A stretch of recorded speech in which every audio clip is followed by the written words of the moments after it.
అరవ కామాక్షి ఇప్పుడు నెల్లూరు వ్యాప్తంగానే కాదు రాష్ట్ర వ్యాప్తంగా ఈ పేరు వినిపిస్తుంది. ఈ మహిళ గురించి చర్చ నడుస్తుంది. అసలు ఎవరి మహిళ? ఒక లేడీ డాన్ అంటూ తెలుస్తోంది. అయితే ఈ లేడీ డాన్కి సంబంధించిన డీటెయిల్స్ తెలుసుకునే ముందు ఇప్పుడు ప్రస్తుతం ఉన్నటువంటి వివరాలు ఒకసారి చూద్దాం. ముఖ్యంగా పెంచలయ్య ప్రాణాలు తీశారు కొంతమంది వ్యక్తులు దాడి చేసి. ముందుగా గ్రూప్ తగాదాలు అనుకున్నారు, కానీ చూస్తే అతని ప్రాణాలు పోవడం వెనక ఈ మహిళ కారణంగా గుర్తించారు. ఆ తర్వాత ఈ మహిళకు సంబంధించినటువంటి ఇళ్ల మీద దాడులు చేశారు. సిపిఎం పార్టీకి చెందిన కొంతమంది కార్యకర్తలు ఆ ఇంటిని ధ్వంసం చేశారు. ఇప్పుడు ఈ కేసు సందర్భంగా ఈ అరవ కామాక్షి విషయం తెర మీదకి వచ్చింది. ఒక లేడీ డాన్గా స్థానికంగా ముద్రపడినటువంటి మహిళ, నేర చరిత్ర కలిగినటువంటి మహిళ. కేవలం తాను మాత్రమే కాదు, తన కుటుంబం మొత్తం కూడా ఆస్తులతో పాటు నేర చరిత్రను కూడా పంచుకుంటూ వస్తున్నట్లుగా తెలుస్తోంది. అయితే ఇప్పుడు ఈ నెల్లూరు లేడీ డాన్ కామాక్షి ఇళ్ల కూల్చివేతలో ఎమ్మెల్యే కోటంరెడ్డి శ్రీధర్ రెడ్డి హస్తం ఉంది అనేటువంటి చర్చ కూడా నడుస్తోంది. సిపిఎం కార్యకర్తలతో వ్యూహరచన చేశారంటూ ఆరోపణలు వస్తున్నాయి. కూల్చివేత సమయంలో ఎమ్మెల్యే అక్కడే ఉన్నారంటూ కూడా సందేహాలు. గతంలో కామాక్షిని పలుసార్లు ఎమ్మెల్యే హెచ్చరించారని, కామాక్షి ఆగడాలు పెరిగిపోవడంతో ఎమ్మెల్యే స్కెచ్ వేశారంటూ సమాచారం అందుతోంది. కొన్ని సందర్భాల్లో కఠిన నిర్ణయాలు తీసుకోవాల్సి వస్తుందంటూ ఎమ్మెల్యే కామెంట్ చేశారంటూ కూడా సమాచారం. సో స్థానికంగా ఉన్నటువంటి రాజకీయ నాయకులకి కామాక్షికి మధ్య కొన్ని రకాల ట్రాన్సాక్షన్స్ ఉండేవా అనే ప్రశ్న ఇక్కడ ఉత్పన్నం అవుతోంది. లేదంటే నాయకులకి కామాక్షికి కుదిరేది కాదా, పొత్తు కుదిరేది కాదా? దీనివల్ల ఎప్పుడు కొన్ని సమస్యలు ఉండేవా? ఈ రెండు కోణాల్లోనూ చర్చ జరుగుతుంది. కొంతమంది ఏమో నాయకులకి ఆవిడికి పడేది కాదు, ఆవిడ డామినేషన్ని నాయకులు ఒప్పుకునేవాళ్ళు కాదు అని కొంతమంది అంటుంటే, కొంతమందితో కొన్ని రకాల ట్రాన్సాక్షన్స్ ఉండేవి అంటూ మరికొంతమంది అంటున్నారు. సో స్థానికంగా అసలు ఏం జరుగుతుందనేది ఇంకా తెలియాల్సి ఉంది. బట్ ఎవరి అరవ కామాక్షి అనే ప్రశ్న ఇక్కడ ఉత్పన్నం అవుతుంది. నెల్లూరులో బోడిగాని తోట అనే ప్రాంతంలో ఈ కామాక్షి నివాసం ఉంటున్నట్లుగా తెలుస్తోంది. తన బిజినెస్ ఏంటి, ఏం చేస్తుంది, వృత్తి ఏంటి అంటే గంజాయి వ్యాపారం.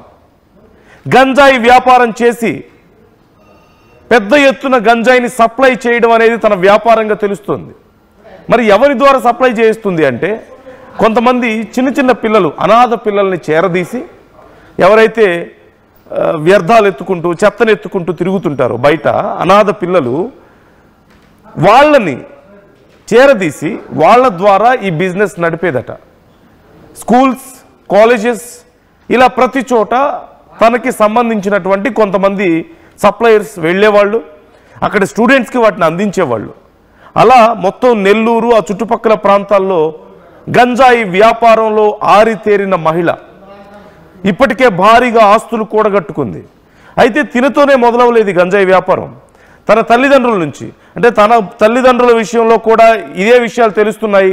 వాళ్ళు కూడా ఇలాగే వ్యాపారం చేసేవాళ్ళని, వాళ్ళ నుంచి ఆస్తులతో పాటు ఇలా ఈ గంజాయి వ్యాపారం లేదంటే నేర చరిత్రను కూడా వారసత్వంగా తీసుకుందట అరవ కామాక్షి.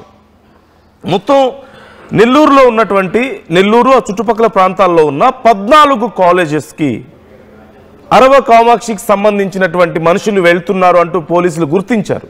కొంచెం అనుమానాస్పదంగా ఉన్న వాళ్ళని గుర్తించి ఇప్పటికే సెర్చ్ చేస్తే అరవ కామాక్షికి చెందిన వాళ్ళుగా తెలుస్తున్నారు వాళ్ళందరూ కూడా. మరోవైపు స్థానికుల నుంచి ఎవరి నుంచి అయినా సరే ఈ విషయంలో అభ్యంతరాలు వస్తే, అంటే ఇలా గంజాయి వ్యాపారం చేస్తుందని కానీ పిల్లల్ని చెడగొడుతుందని కానీ ఇలాంటి విషయాల్లో ఏవైనా కంప్లైంట్స్ వస్తే వాళ్ళందరినీ బెదిరించి భయపెట్టేదట. వీళ్ళ తల్లిదండ్రులు, అంటే వీళ్ళ పేరెంట్స్ సమయం నుంచి కూడా ఈ గంజాయి వ్యాపారం చేయడం కానీ అలాగే ఈ నేర ప్రవృత్తికి పాల్పడడం కానీ ఉన్నట్లుగా పోలీసులు గుర్తించారు. ఒరిస్సా నుంచి పెద్ద మొత్తంలో గంజాయిని ఇంపోర్ట్ చేసుకుంటారట. అక్కడి నుంచి మళ్ళీ ఇటు చెన్నైకి, తమిళనాడుకు కూడా వీళ్లే సప్లై చేసేవాళ్ళు అంటూ తెలుస్తోంది. సో మొత్తం మీద చాలా పెద్ద ఎత్తున నేర సామ్రాజ్యానికి సంబంధించిన వివరాలు వస్తున్నాయి. మరోవైపు పెంచలయ్య ప్రాణాలు తీసింది ఎవరు, అసలు ఎందుకు తీశారు అనే దానికి సంబంధించి విచారణ చేస్తున్న సందర్భంలో కామాక్షి గురించి బయటికి రావడమే కాదు మరికొన్ని విషయాలు కూడా బయటకు వస్తున్నట్లుగా తెలుస్తోంది. ఇదంతా ఒక ఎత్తు అయితే, కామాక్షి ఇంటిని కూలగొట్టింది మొదటిగా సిపిఎం కార్యకర్తలేమో అనుకున్నారు అందరూ. పెంచలయ్య ప్రాణాలు తీసినందుకు ఇదంతా చేస్తున్నారేమో అనుకున్నారు. కానీ బిహైండ్ దిస్, ఈ ఇల్లు కూలగొట్టిన విషయం వెనక కోటంరెడ్డి హస్తం ఉంది అంటూ చర్చ జరుగుతోంది. తెలుసుకుందాం. మా AP input editor Krishnamohan join అవుతున్నారు. కృష్ణమోహన్, చాలా పెద్ద నెట్వర్క్ బయటపడుతుంది. కామాక్షికి సంబంధించిన వివరాలు, లేడీ డాన్కి సంబంధించిన వివరాలు ఒక పక్క అయితే, ఇప్పుడు ఇల్లు కూలగొట్టడం విషయం వెనక మరి స్థానిక ఎమ్మెల్యే ఉన్నారు అంటూ మరికొన్ని అనుమానాలు వ్యక్తం చేస్తున్నారు కొంతమంది. సో అసలు ఏం జరుగుతుంది ఈ కేసు విషయంలో? విచారణ ఎంతవరకు వచ్చింది? ఎమ్మెల్యేకి ఈ విషయంలో సంబంధం ఏంటి? మరోవైపు కామాక్షి ఇన్నేళ్లుగా ఇంత పెద్ద దందా నిర్వహిస్తుంటే ఇప్పటి వరకు బయటకు రాకపోవడం ఏంటి? నందు, బేసిక్ గా నెల్లూరు డాన్గా పేరు మారిన కామాక్షి విషయంలో ఏం జరిగిందో మనం పూర్తిగా చూసాం. అక్కడున్న సిపిఐ నేత పెంచలయ్యను మర్డర్ చేయడంలో కామాక్షి రోల్ చాలా క్లియర్ గా ఉంది. తన అనుచరులు, తనకున్న అన్నదమ్ముళ్ళు సంబంధం మొత్తంగా బేసిక్ గా ఈ వ్యవహారం పూర్తిగా కూడా చాలా కాలంగా తను ఒక పాత సామాన్లు అంటే ఇనుప సామాన్లు, పేపర్లు ఇవన్నీ పెట్టుకొని నడుపుతూ గంజాయిని పెద్ద ఎత్తున సరఫరా చేస్తున్న పరిస్థితి. అట్ ద సేమ్ టైం మొన్న పోలీసులు చేసిన దాడిలో కూడా దాదాపుగా 25 కిలోల గంజాయిని కూడా తన ఇంటి దగ్గర నుంచి స్వాధీనం చేసుకుని అరెస్ట్ చేశారు. అయితే ఇదే యాంగిల్లో ఇప్పటికే ఏదైతే కాలనీ ఆర్డిటి కాలనీ ఉందో ఆ కాలనీలో తన అడ్డాగా మార్చుకున్న కామాక్షి దాదాపుగా 5 ఇల్లులు అక్కడ నిర్మించి ఆ ఇళ్ల ద్వారా అక్కడ తన మనుషుల్ని పెట్టి ఈ వ్యవహారాన్ని అంతా కూడా నడిపిస్తూ ఉంది. చాలా సార్లు వ్యవహారంలో పోలీసులు రౌడీ షీట్ ఓపెన్ చేశారు, కొంత వార్నింగ్ ఇచ్చారు. అది రూరల్ సంబంధించిన ప్రాంతం కాబట్టి శ్రీధర్ కూడా ఎమ్మెల్యే కోటంరెడ్డి శ్రీధర్ రెడ్డి పలుసార్లు ఈ వ్యవహారం మీద కొంత సీరియస్ గా మాట్లాడారు, కొంత వార్నింగ్ కూడా ఇచ్చిన పరిస్థితి. అయినప్పటికీ ఇది చివరికి అక్కడ కొంత యాక్టివ్ గా ఉన్న కొంత మంచి కార్యక్రమాలు చేసే సిపిఎం నేత హత్య వరకు కూడా వెళ్ళిపోయింది.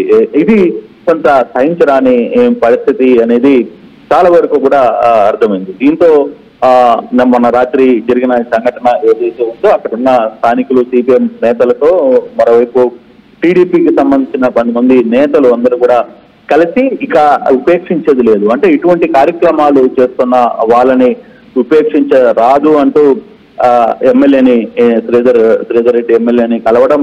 శ్రీధర్ రెడ్డి లేదు, నేను మీతోనే ఉంటాను ఖచ్చితంగా అక్కడ ఉన్న పరిస్థితి. అంటే ఇది పూర్తిగా కూడా యూపీ తరహాలో ఏదైతే తప్పు చేస్తే యూపీలో అక్కడ ప్రభుత్వం ఏ విధంగా బుల్డోజర్ పెట్టి తోసేస్తుందో ఇల్లుని కావచ్చు అక్కడ ఉన్న కట్టడాలని కూల్చేస్తుందో అదే తరహాకి శ్రీధర్ రెడ్డి శ్రీకారం చుట్టారా అన్న ఒక చర్చ కూడా జరుగుతోంది. దీని వెనకాల ఆ ఇల్లు పగలగొట్టేటప్పుడు కూడా, ఎందుకంటే ఇటువంటి సంఘ విద్రోహ శక్తులకి ఒక గుణపాఠం ఉండాలి, ఎక్కడో దగ్గర ఒక చెక్ ఉండాలి. చెక్కు లేకపోతే పరిస్థితులు పూర్తిగా కూడా చేయి జారిపోయే పరిస్థితి ఉన్నాయి. ఇప్పటికే నెల్లూరు రూరల్ గతంలో కూడా కొంత మాఫియా డాన్లు, అరుణ లాంటి వ్యక్తులు, లేడీ డాన్లు ప్రధానంగా చేస్తున్న వ్యవహారాలను ఎక్కడెక్కడ కట్టడి చేయకపోతే ఇబ్బంది జరిగే పరిస్థితి రాబోయే రోజుల్లో యువత పూర్తిగా కూడా పరిదారణ పట్టే అవకాశాలు ఉన్నాయి. అయితే దీని మీద కొంత 2 రాజకీయ పార్టీలు వైసీపీలో కావచ్చు తెలుగుదేశం ఒకరి మీద ఒకరు గతంలో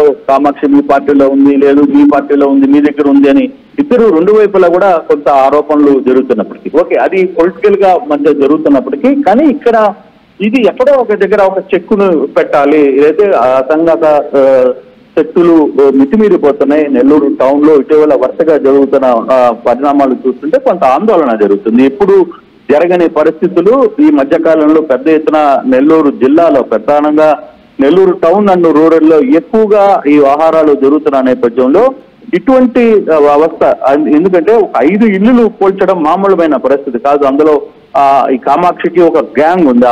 అటువంటి గ్యాంగ్ ని కాదని స్థానికంగా ఉన్న వాళ్ళు వెళ్ళి ఆ ఇల్లులు మొత్తాన్ని కూల్చివేయడం అనేది దీని వెనకాల శ్రీధర్ స్థానిక ఎమ్మెల్యే శ్రీధర్ దగ్గరుండి ఈ వ్యవహారాన్ని నడిపించారనేది చర్చ. అయితే దీని మీద డెఫినెట్ గా కొంతమంది పూర్తిగా కూడా నిజంగా ఇటువంటి సంఘటనలు చేయాల్సిందే, శ్రీధర్ ఈ వ్యవహారం మీద కొంత నిర్ణయం గట్టిగా తీసుకున్నాడు, దగ్గరుండి ఈ ఇంటిని కూల్చివేయడంలో చాలా మంచి రోల్ చేసుకున్నారు అనేది కొంత చర్చ జరుగుతుంది. అయితే ఎప్పుడు లేని సంఘటన అంటే 5 ఇళ్ళని ఒక్కసారిగా కూల్చడం వెనకాల అంటే కొంత ధైర్యం, అంటే కొంత ఎక్కడికక్కడ చెక్కు ఉండాలి. ప్రధానంగా చూసుకుంటే వ్యవహారాలు ఇటువంటి సాంఘిక శక్తులకి ఒక అంటే ఇప్పటికిప్పుడు పుట్టుకొచ్చింది కాదు ఈ లేడీ డాన్.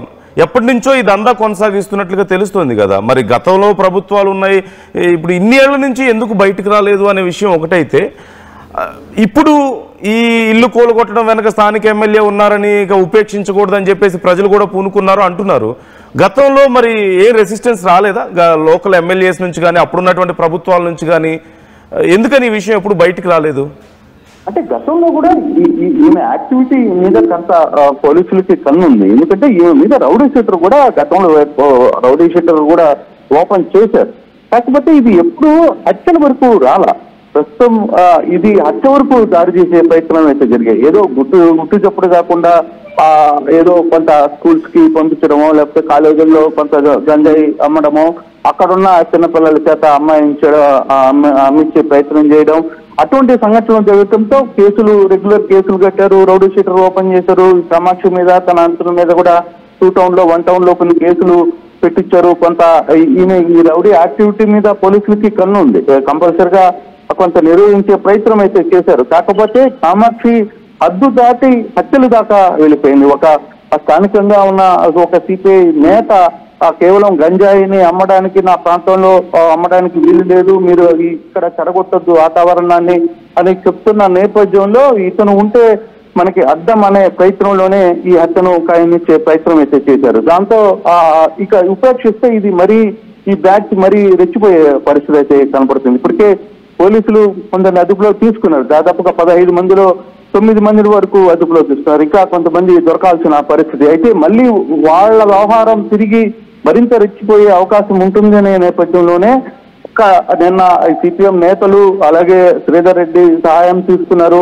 స్థానిక టీడీపీ నేతలు అందరూ కూడా ఇది ఇల్లు దాదాపుగా నేను కూడా శ్రీధర్తో మాట్లాడే ప్రయత్నం చేశాను. ఏం జరిగింది అసలు అంటే, ఇటువంటి కొన్ని ఉపేక్షిస్తే పరిస్థితులు మారిపోయే పరిస్థితి ఉంది, తేజ అయిపోయే పరిస్థితి ఉంది.